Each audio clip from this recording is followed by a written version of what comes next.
ரிலீஸான வேகத்தில் ஓடிடியில் நீக்கப்பட்ட சட்லஜ் திரைப்படம், சர்ச்சையும் பின்புலமும். தில்ஜித் தோசன்ஜ் நடிப்பில் ஹனி ட்ரீஹான் இயக்கத்தில் உருவான சட்லஜ் திரைப்படம் கடந்த ஜூலை 3ஆம் தேதி G5 OTT தளத்தில் வெளியானது. அதற்கு முன்னாடி படம் OTT தளத்தில் ரிலீஸ் ஆவதற்கான அறிவிப்போ விளம்பரமோ எதுவும் வெளியாகல. கமுக்கமாக படம் வெளியான நிலையில ஜூலை 5ஆம் தேதி அந்த படம் அதிரடியாக நீக்கப்பட்டது. இந்த நிலையில பல ஆண்டுகளாக தணிக்கை வாரியத்துடனான வெளியீட்டு சிக்கலில் சிக்கி தவித்து பின்னாடி OTTயில் வெளியான திரைப்படம் 48 மணி நேரத்துக்குள்ள நீக்கப்பட்டது சர்ச்சையை கிளப்பியிருக்கு. இந்த பின்னணியில் அவசரமாக அந்த படம் நீக்கப்பட காரணம் என்ன? அப்படி என்னதான் பேசக்கூடாத அரசியலை அந்த படம் பேசியது? அதன் பின்புலம் என்னன்றதை பற்றி சற்று சுருக்கமாகவும் தெளிவாகவும் பார்ப்போம். ஜஸ்வந்த் சிங் கல்ரா யார்? இந்த கேள்விக்கான விடையோட தொடங்கினாதான் நாம இந்த படத்தை பற்றி புரிஞ்சுக்க முடியும். 1980-90களில் காலிஸ்தான் பிரிவினைவாத போராட்டங்கள் பஞ்சாபில் தலை தூக்கி இருந்தது. அப்போ கைதான சீக்கியர்கள் பலர் மர்மமான முறையில மாயமானாங்க. அப்படி மாயமான சுமார் 25,000 பேர் காவல்துறையினரால் சட்டத்துக்கு புறம்பாக கொல்லப்பட்டு அடையாளம் காணப்படாத உடல்கள்ன்ற போர்வையில எரிக்கப்பட்டதாக சொன்னவர் தான் சமூக செயற்பாட்டாளராகவும் மனித உரிமைகள் போராளியாகவும் அறியப்பட்ட ஜஸ்வந்த் சிங் கல்ரா. 25,000 பேர் மர்மமான முறையில் கொல்லப்பட்டது தொடர்பான ஆதாரங்களையும் அவர் ஆவணப்படுத்தி இருந்தாரு.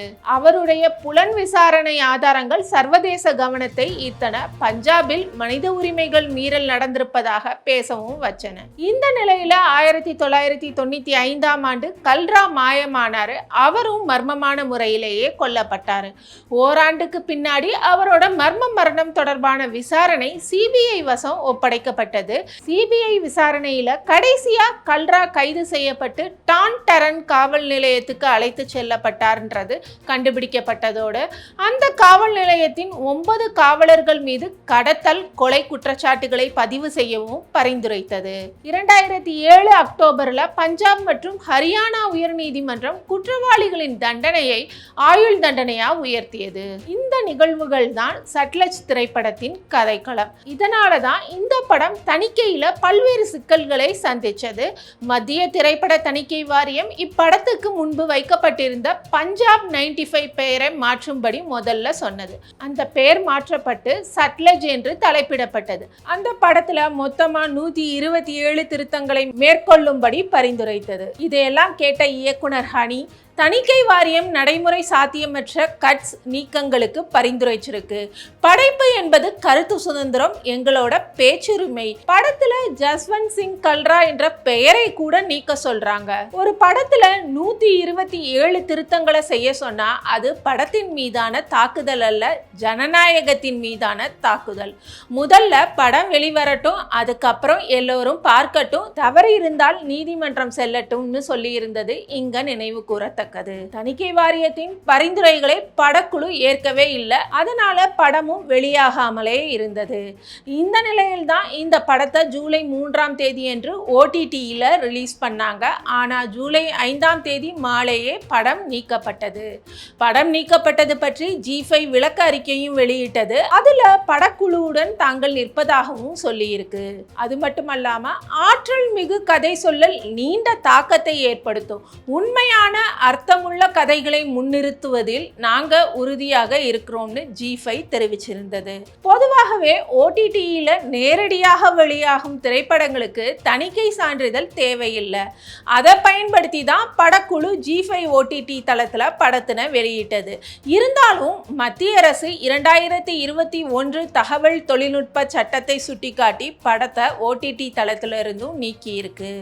OTT ஸ்ட்ரீமிங் தளங்கள் மத்திய அரசின் 2021 IT சட்டங்களை பின்பற்றுவது கட்டாயம்னு கூறி அதன் அடிப்படையில் சட்லஜ் திரைப்படத்தை நீக்கும்படி செய்திருக்கு. இதனிடையே படத்துக்கு ஆதரவாக விமர்சனங்கள் பெருகி வருது. சட்லஜ் திரைப்படம் வெளியாகி 48 மணி நேரத்திலேயே மத்திய அரசு நீக்கி இருந்தாலும் கூட பல்வேறு முன்னணி ஊடகங்களும் அந்த படத்தை பற்றின விமர்சனங்களை வெளியிட்டு இருக்கு. அதில் பெரும்பாலானவை படத்துக்கு நேர்மறையான விமர்சனங்களை கொடுத்துருக்கு. இந்த திரைப்படம் அரசு வன்முறையின் கூராய்வுன்னு திரை விமர்சனம் ஒன்றில் குறிப்பிடப்பட்டிருக்கு. மேலும் 1996 வெளியான மாச்சிஸ் படத்தோடும் ஒப்பிடப்பட்டுள்ளது. குல்சார் இயக்கத்தில் மாச்சிஸ் திரைப்படம் பஞ்சாப் கிளர்ச்சி காலத்தை ஒரு போராளியின் பார்வையிலிருந்து படைத்திருந்தது. சட்லஜ் அதை ஒரு சமூக செயற்பாட்டாளரின் பார்வையிலிருந்து அணுகி இருக்குன்னு ஒரு விமர்சனத்தில் சொல்லி இருக்கிறாங்க.